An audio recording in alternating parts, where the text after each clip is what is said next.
I've noticed a theme amidst people going through a spiritual awakening, and that theme is a career transition is looming. Now, this doesn't happen for everyone, but most of us that are going through the unfolding of a spiritual awakening are starting to question a lot of different aspects of our life.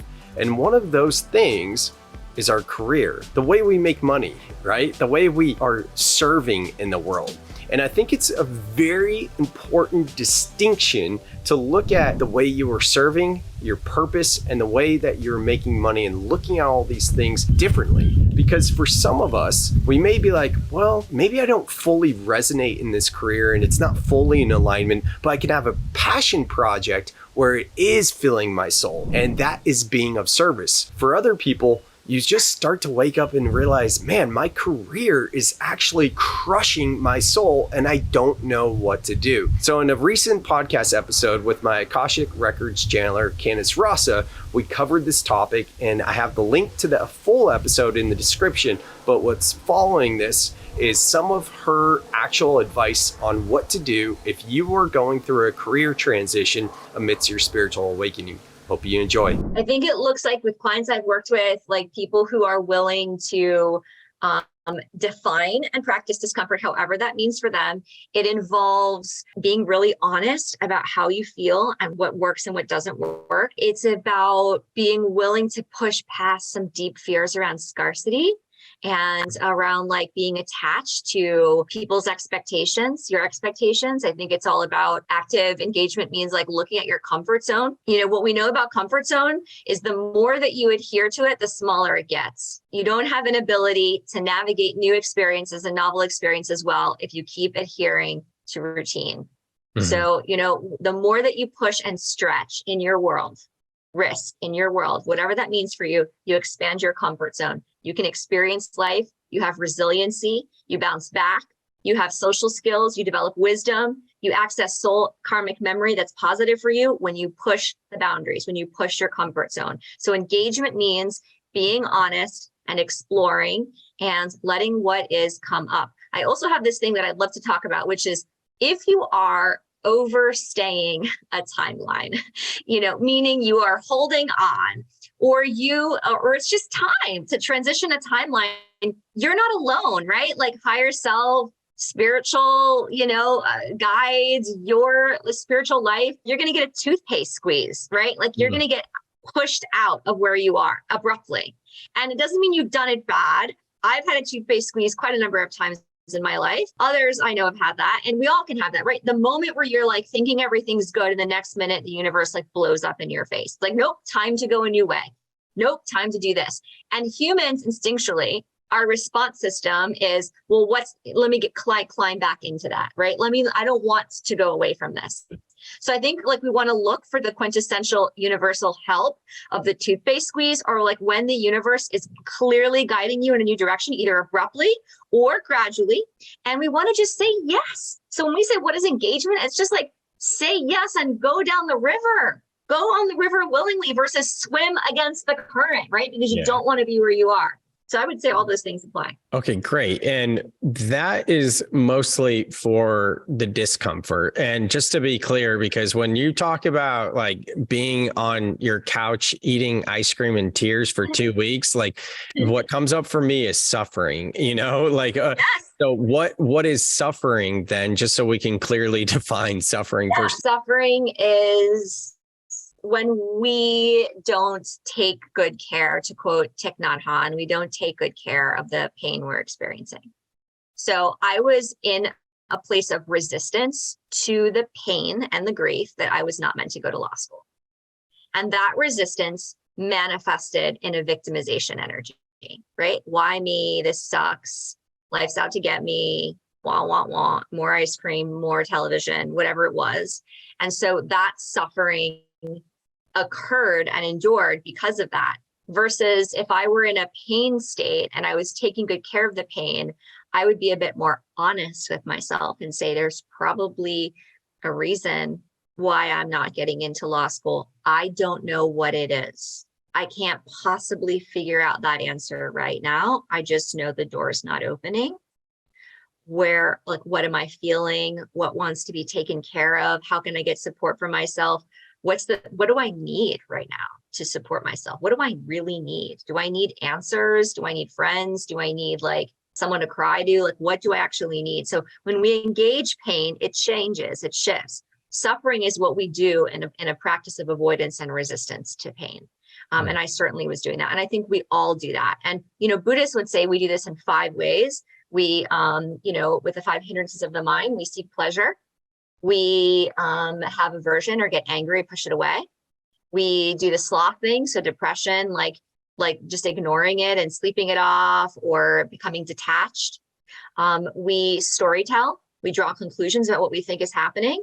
Or we create a lot of self-judgment, a lot of self-doubt, and we blame ourselves in some way. I think these are 5 common ways that the mind gets into a car and drives away from the heart and refuses to be present with the emotion. And when we do that, there's never a solution, because the mind, for example, if I'm seeking pleasure, like through ice cream, it's not solving the issue that's happening in my heart right now. If I'm like telling stories about how bad the universe is or how bad I am through storytelling or self-doubt, it's not solving the issue.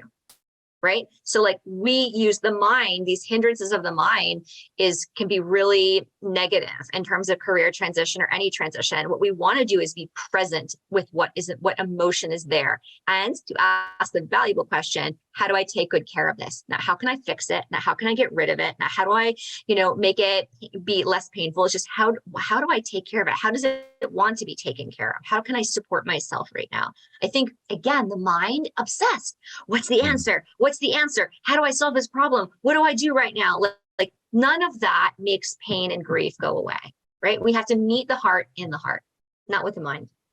Okay. So, I love how so much information comes out, and sometimes hard to keep up with everything. So just to recap here. So what I'm hearing from you is, and I could be wrong on this, but in terms of discomfort and suffering as it relates to a career transition that's feeling like it's not in alignment, toxic, however we want to describe it, it sounds like what the difference is simply how we are approaching it. And if we are approaching it from a victimhood, then it's suffering. Whereas if we can shift our mindset to being curious, risk-taking, seeking community for support, and asking ourselves, how is this happening for me as opposed to me, then we switch into discomfort. Is that correct? Or is suffering actually different than discomfort as it relates to this topic? Yeah, I think you're nailing it. I mean, I would say that suffering is largely what happens when we resist pain. It's what happens when we resist discomfort, right? And suffering can be unique to each person, right? We all know the place we go when the shit hits the fan, right? We all know what our I'm an ice cream guy too. I'm a food guy in TV. That resonates with me deeply. So yeah, I know exactly when you speak that. I know those feelings. You can relate. Well. Yeah. I mean, that's a good insightful question, right? Like how everyone listening, what's your relationship with pain? What do you do when you're in pain? Because that would probably be very telling, not only to the karma and trauma you have, but to the way that suffering manifests for you. Because suffering is resistance, right? And we use these 5 hindrances to resist, which creates suffering. And, I think pleasure seeking through ice cream is one of those 5, like pleasure. I think sloth, avoidance, detachment. Some of us do that one as well.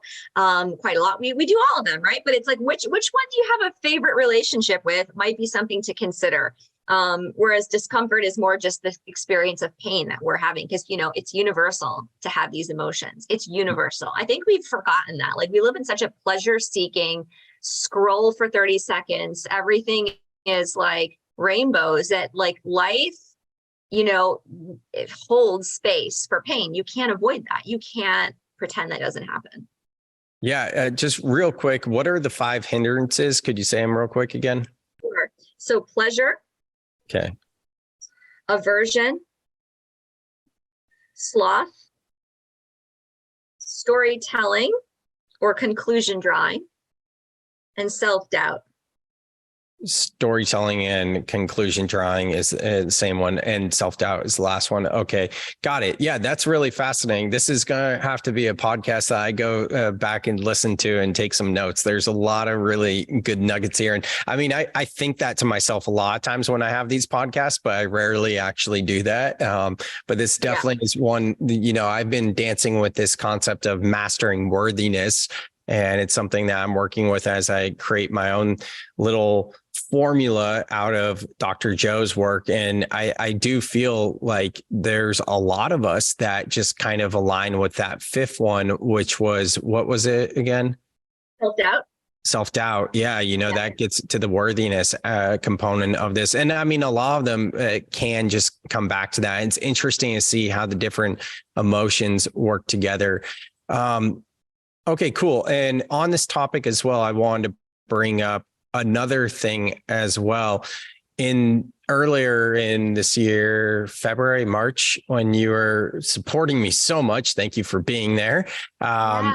Yeah, going through the thick of it. I remember I don't think it was our group session. I think it was in your Akashic Record predictions, which I will put a link to Candace's Mighty Networks community, where she does free Akashic Records predictions at the beginning of every month.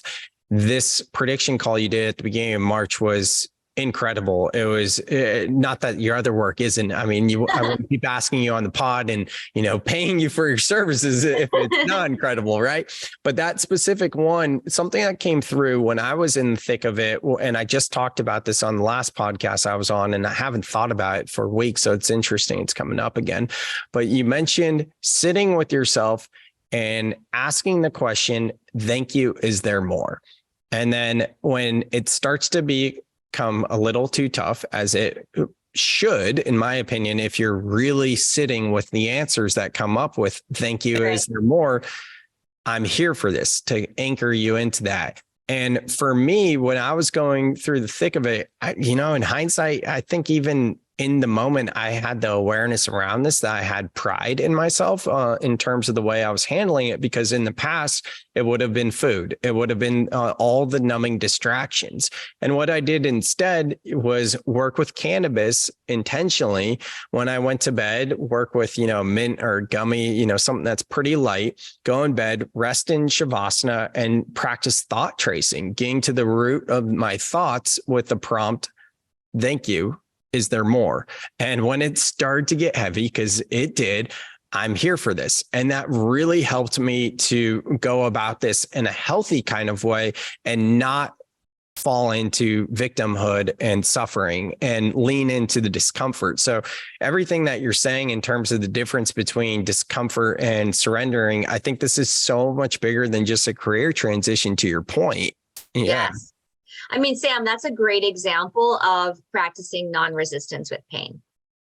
Like that practice right there, what we're talking about of what you just described doing is what we're cornerstoning here, which is this idea of allowing yourself to engage, allowing yourself to seek. For this, I came, right? When it's delicious, for this, I came. When it's horrible, for this, I came, right? I'm not acknowledging that whatever I'm experiencing is not meant for me, right? There's a liberty in that. There's a freedom in that.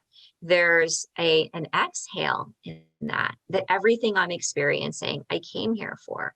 I think that's at the core of what spiritual practice is all about, right? Is a deep sense of connection. And I love the 5 hindrances as a therapist, because you can link mental health with every single one of them, right? So pleasure, we have addiction.